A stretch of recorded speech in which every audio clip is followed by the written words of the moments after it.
안녕하세요. 프레드릭 초대감리교회 박혜령 목사입니다.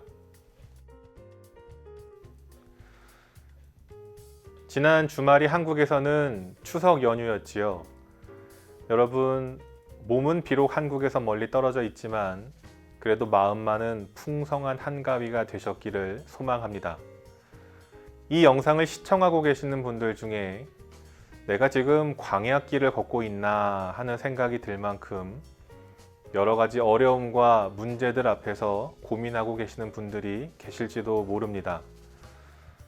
얼른 이 광야길이 끝나고 주님께서 약속하신 젖과 꿀이 흐르는 가나안 땅에 도착을 해서 아무 문제 없이, 아무 고민 없이 편안하게 살아가기를 희망하고 계실지도 모릅니다. 주님께서 모세를 통하여서 이스라엘 백성들이 들어가야 할 가나안 땅이 어떤 땅인지를 설명해 주신 부분이 있습니다. 신명기 11장에 나오는 말씀인데요. 너희가 건너가서 차지할 땅, 즉 가나안 땅은 산과 골짜기가 있어서 하늘에서 내리는 비를 흡수하는 땅이다 라고 기록을 하고 있습니다. 농사를 짓는 사람 입장에서는 평지가 있어야 젖과 꿀이 흐르는 땅이 됩니다. 산과 골짜기가 있다라는 말은 농사를 짓기에 부적합한 땅이라는 의미입니다. 그런데 거기서 끝이 아니라 이 땅은 하늘에서 내리는 비를 흡수하는 땅이다 라고 기록을 하고 있습니다. 농사를 지을 때 주변에 강이나 특별한 수자원이 없는 경우에는 비에 의존할 수밖에 없습니다. 빗물을 저장해 두고 그것을 농수로 사용을 하는 것이지요. 그런데 이 땅은 저장해야 할 그 빗물을 땅이 먹어버리기 때문에 저장해 놓을 수가 없어서 농사를 지을 때 치명적인 땅입니다. 제때에 비가 내리지 않으면 1년 농사를 망칠 수밖에 없는 땅입니다. 이런 곳은 절대 파라다이스일 수가 없습니다. 오히려 굶어 죽기에 딱 알맞은 땅입니다. 주님께서 우리들을 가나안 땅으로 인도하셨습니다. 그런데 그 가나안 땅은 아무것도 안 해도 등 따시고 배부르게 있을 수 있는 땅이 아니더라는 거지요. 여전히 문제가 많고 먹고 살기 힘든 땅이 바로 가나안 땅입니다. 그런데 이 땅이 특별한 이유가 있습니다. 그것은 주님께서 돌보아 주시는 땅이기 때문입니다. 1년 365일 주님의 눈이 항상 그 위에 있는 땅입니다. 농사를 짓다가 비가 꼭 필요한 시점에 우리들의 재주로는 비를 내리게 할 수 없습니다. 그때 우리가 하늘을 바라보면 우리를 바라보시면서 우리들의 필요를 알고 계신 그 주님께서 적절한 비를 제때에 내려주시는 것입니다.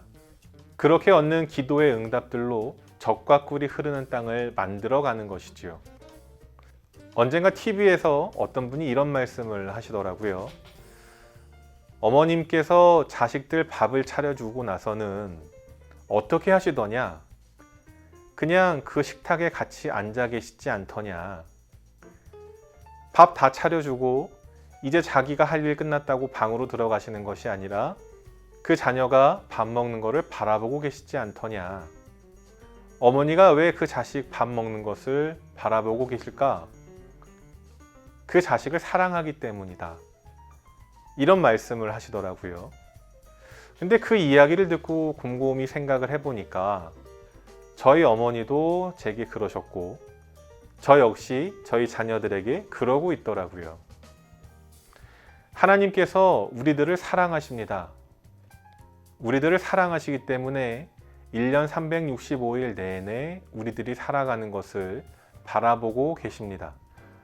그렇기 때문에 우리가 도움이 필요할 때, 어려움을 만났을 때 하나님을 바라보면 1년 365일 우리들을 바라보고 계시는 그 하나님께서 우리들의 필요를 아시고 때에 따라 가장 적절한 방법으로 우리들의 필요를 채워주시는 것입니다. 광야만 살기 힘든 땅이 아니라 가나안 땅 역시 살아가기가 힘든 땅입니다. 그렇기 때문에 우리는 광야에서도 주님을 바라보았지만 이 가나안 땅에서도 주님을 바라봐야 합니다.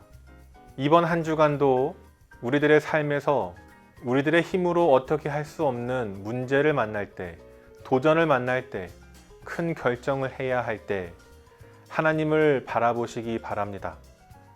우리들을 바라보고 계시는 그 하나님께서 우리들의 필요를 아시고 가장 좋은 방법으로, 가장 선한 방법으로 우리들을 인도하실 줄을 믿습니다. 이번 한 주도 한 주님과 함께 승리하시기를 소망합니다.